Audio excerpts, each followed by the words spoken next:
What's up YouTube? I'm back with another video, and today I'm gonna talk about two important things that you should keep in mind if you're somebody that uses plays, and I'm gonna show actual in-game clips to illustrate what I mean. So one of those things is having a go-to move. This go-to move could be a certain type of shot, a certain dribble move, or just something that you can do when the play breaks down and it doesn't work. So if you run plays, you'll know the play is not gonna work every time. So having go-to moves or things that you can do when the play breaks down in order to create offense is important. And like I said, it could be a move, it could be a dribble move, a certain type of shot, but it could also be something simple like a pick and roll, a post up, a ISO. Maybe the play force a switch and you get a mismatch somewhere that you could take advantage of. It's just things, basically things you can do when the play breaks down. And the second thing is assigning plays to certain players, not so necessarily that that player gets the shot, because normally when you assign a play to a player, that player gets the shot. But there are some situations where maybe you assign it to somebody else so that a certain player has the ball, or a certain player is on a certain spot of the court where he's most successful and things like that. That sounds kind of vague, but in these game clip examples, I'm going to show what I mean when I say that. So let's get into it. So right here in this first example, I have the Warriors and I'm about to call a play. Quick 21. It's just a simple pin down screen to get a wing three for a shooter. Now I could assign this play to Steph because he is my best shooter, but instead I like assigning this play to Klay Thompson because he's just as capable as hitting the shot as Steph Curry when he comes off that screen. Like if both of them come off that screen and they're wide open, I'm greening that shot 10 out of 10 times. So I'm comfortable shooting with both of them off that screen, but Steph Curry is by far the better ball handler. So I want Klay coming off the screens while Steph is handling the ball, because with his ability to dribble and shoot, I can shoot or just drive or just make a play with Steph at any given time. So if I'm coming up the court dribbling with Steph Curry, my opponent has to pay attention to that. And a lot of times Klay, he can sneak around that screen and get an open three before they realize it. I also forgot to mention that Steph Curry has dimer and special delivery. So when I pass Klay the ball, he gets that dimer boost, or if I give him a flashy pass, he gets that special delivery boost. So badges play a factor in assigning plays to certain players as well. Whereas if I have the ball with Klay coming up the court, am I really gonna make a dribble, like make a play off the dribble with Klay? I can, but you know, it's not like that likely that I'll do that. I'm more likely, you know, somebody's doing that, they're probably gonna look for Steph or somebody else. So I come to court, the play starts, you know, I hit him with a little Curry slide, and I'm just waiting for Klay Thompson to come off the screen.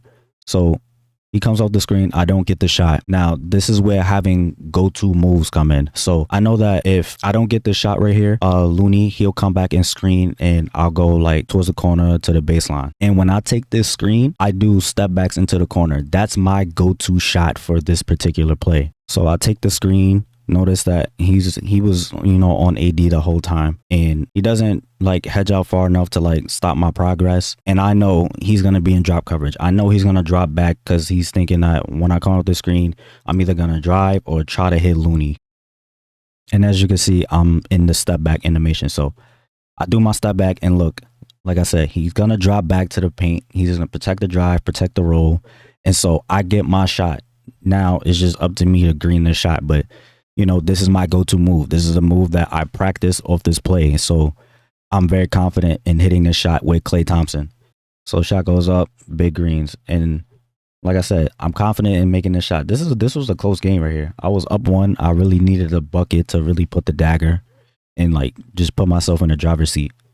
And yeah, this is what I mean. Having a go-to move when the play breaks down is important, especially for late game situations like this. So here's another example, and right here I have the balls, and as you can see in the top right, I call this play right here, give horns fist 25. Now this is a pick and roll play that's designed for whoever you assign the play to. They get a handoff and then they get a screen, and from there you could create a shot. But I like to use it because you get a triple screen three for your small forward. And so right here I put Zach LaVine at the 3 spot because he's my best shooter, so I want him coming off those screens. And I actually assigned the play to Alex Caruso because the way the play is that Caruso is supposed to get the handoff, but if I keep the ball with DeRozan, then Zach LaVine comes off those screens. And I want DeRozan with the ball because he's a better shot maker and shot creator than Alex Caruso. So if I have the ball with Caruso on the wing, just waiting for Zach LaVine to get through the triple screens, it's like kind of obvious that like I'm running something and somebody could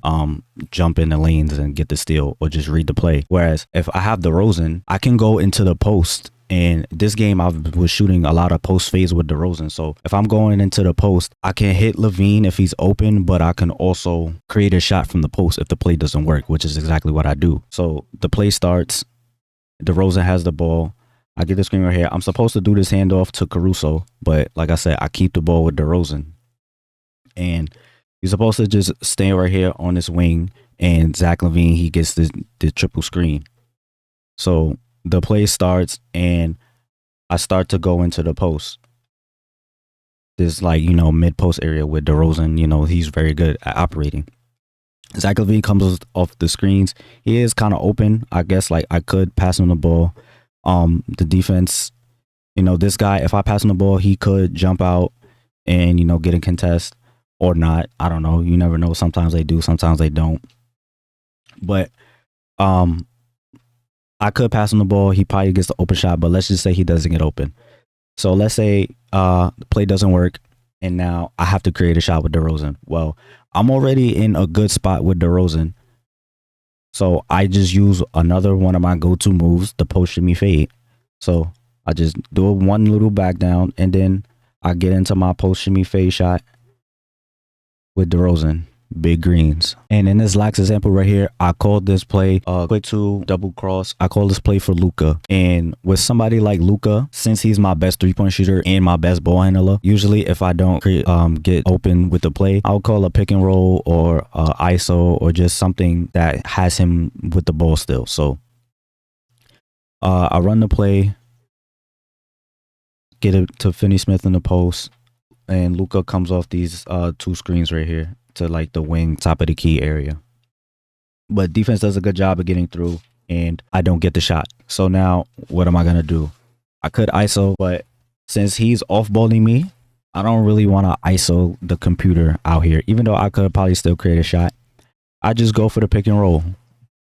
So I'll call for the pick and roll. I drive, and then boom, I collapse the defense. I notice that he helps.